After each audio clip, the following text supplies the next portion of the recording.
démarrer avec lui la rubrique des quotidiens n'ont pas venu. Nous allons y mettre un thème.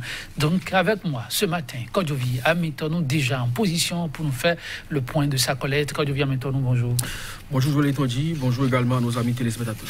Oui, des dossiers en dossier, l'actualité elle est singulièrement riche ce matin.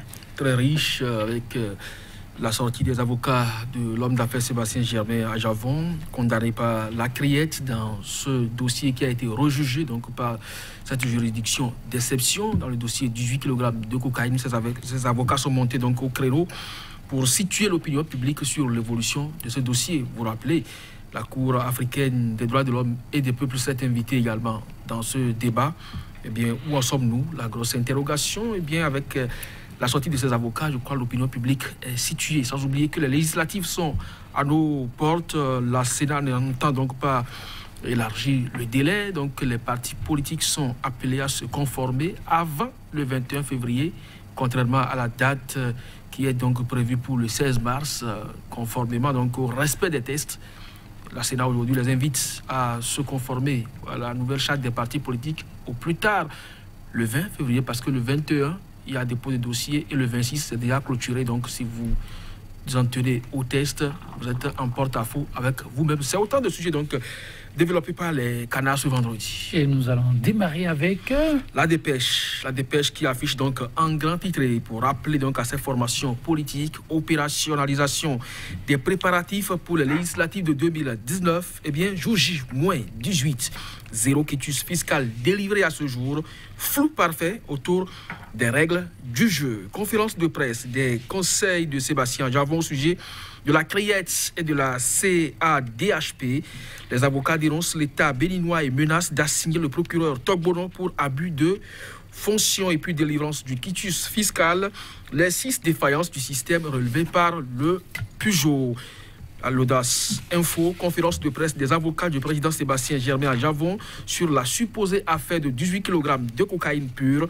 Le Bénin refuse d'exécuter la décision de la Cour africaine des droits de l'homme et des peuples. Le confrère de la matinée, affaire Criette à Javon, refus d'exécution de la décision de la Cour africaine des droits de l'homme et des peuples par les autorités béninoises. Les avocats d'Adjavon dénoncent des manœuvres qui violent de façon grave et inacceptable les lois de la République et les conventions internationales ratifiées par notre pays. Il se réserve le droit d'enclencher dès lundi 11 février 2019 des poursuites répressives appropriées à l'encontre du procureur spécial.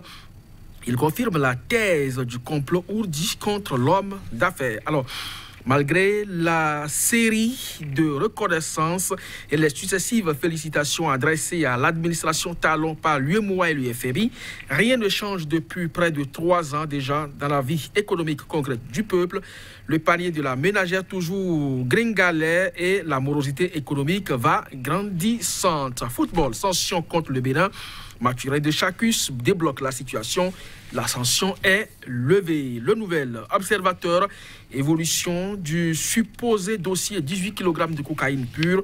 Le Bénin refuse d'exécuter la décision de la CADHP. Et puis, constitution des dossiers de candidature aux législatives. Difficile d'obtenir le quitus fiscal présidentiel au Sénégal.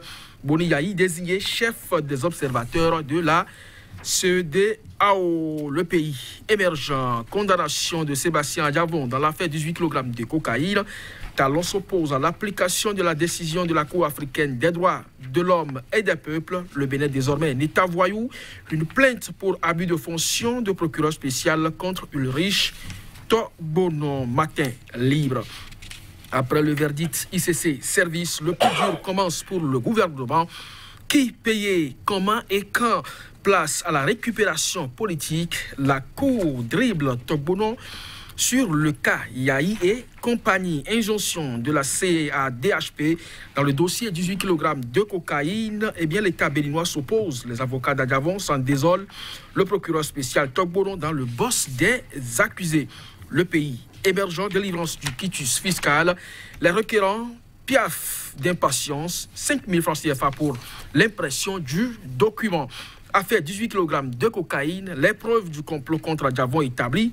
L'État béninois s'oppose à la Cour africaine. Togbonon bientôt poursuivi. Joël Yetoji, je crois que c'est avec ce quotidien, le Point Média, que nous allons donc refermer la une des journaux pour le compte de ce vendredi. Merci à vous, Kodjovi Amitonu.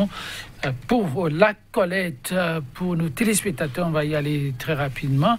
Je commence d'abord par le sujet qui sera au menu de l'émission du jour, Matin Libre. Après le verdict ICC Service, le plus dur commence pour le gouvernement. Qui payait, comment et quand? Oui, c'est autant de préoccupations effectivement soulevées par la plupart de ceux qui conviennent d'appeler les spoliés, donc les victimes de cette vaste escroquerie. C'est vrai, les avocats ont donné quand même quelques pistes. Il y aura bientôt des dégels des comptes et en même temps des fonds déposés au niveau de la greffe. Donc les bénéficiaires seront identifiés, mais ça va se passer comment? Mais la grosse interrogation, c'est bien sûr la récupération politique autour donc, de ce dossier. Le timing, pourquoi le procès doit donc se tenir à la veille des élections législatives. Et aujourd'hui, qui va véritablement en bénéficier? Parce que sur le terrain, on apprend déjà beaucoup de choses. On a tenu parole, nous avions dit que quand on sera aux affaires, on va donc pouvoir débloquer la situation. C'est fait, ça veut dire que les jours à venir, vous verrez que sur beaucoup d'autres chantiers, le gouvernement sera présent. Est-ce que c'est la façon de véritablement remercier ce peuple électeur? C'est une grosse interrogation. Il y a aussi que dans ce journal Matin Libre, vous savez que le procureur a été dribblé.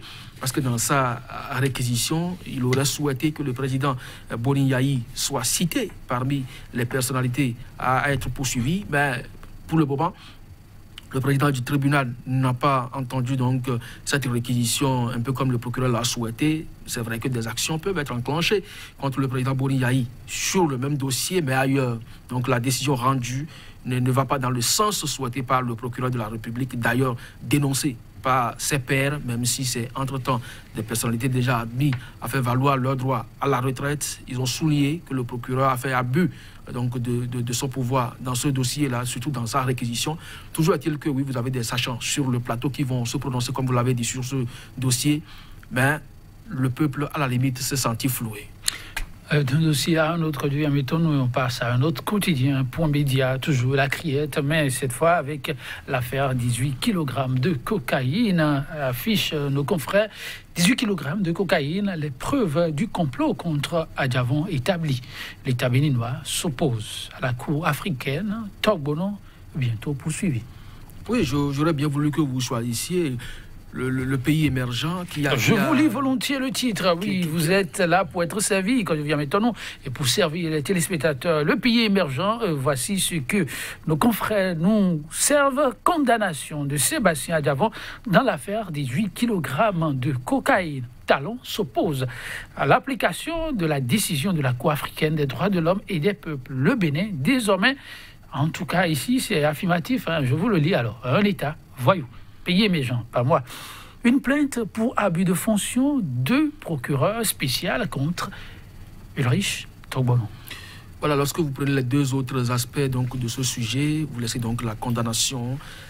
Le président Patrice Talon a dit au cours de son interview, à la veille donc, des élections présidentielles, qu'un État qui ne respecte pas les décisions de justice est un État voyou. Et ce n'est pas la première fois que des décisions de justice sont rendues dans son Bénin. Aujourd'hui, le Bénin est dirigé par Patrice Talon et des décisions qui ne sont jamais respectées par le gouvernement et donc par l'exécutif à partir de cet instant. Oui, vous n'avez donc pas de crainte à rapporter exactement l'affirmation du journal Le Pays émergent qui fait constater que nous sommes désormais dans un état voyou. C'est quand même dommage et malheureux. Vous l'avez vu, nous l'avons déjà dans le cas même de l'arrestation de l'argentier national, Komi Kouché, à Madrid. Nous avons vu et l'avons dénoncé ici. Le Bénin est parti donc pour mordre encore la poussière. Ça n'a pas raté. Et donc quand ça continue et ça se passe comme ça, eh bien je ne sais pas le crédit que des institutions internationales peuvent nous accorder, parce que lorsque vous faites partie intégrante d'une convention, vous ratifiez des accords internationaux que vous êtes incapable de respecter, je ne crois pas que vous envoyez là un bon signal à l'international, parce qu'aujourd'hui, nous ne pouvons plus évoluer en vase clos. Mais malheureusement, les dirigeants actuels semblent opter pour cette façon de vivre. En témoignent d'ailleurs les rapports aujourd'hui que nous avons avec la plupart des pays. 3 ans déjà que nous sommes aux affaires et aucun chef d'État n'a foulé le sol, ne serait-ce que ceux qui peuvent même, dans leur randonnée pédestre, je vais parler du Nigeria, du Togo, du Niger, peuvent facilement se rendre à Cotonou. Malheureusement, on n'en a jamais connu et on croit que notre diplomatie se porte à merveille. Je l'ai dit, c'est à saluer quand même. La Cour africaine a fait son travail.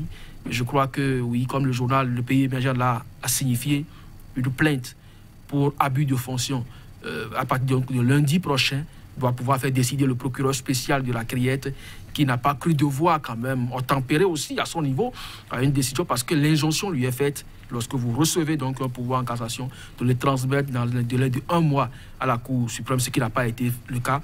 Je crois qu'à partir de lundi, il doit pouvoir s'exécuter. Ah oui, on suit cela de près. Autre quotidien, pour le temps qui nous reste, la dépêche législative, oui, on y est. Opérationnalisation des préparatifs pour les législatives de 2019. Jouji, moins 18, mentionne nos confrères de la dépêche. Zéro quitus. Quand je viens maintenant, vous l'avez signifié tout à l'heure, fiscal délivré à ce jour. Flou parfait autour des règles du jeu.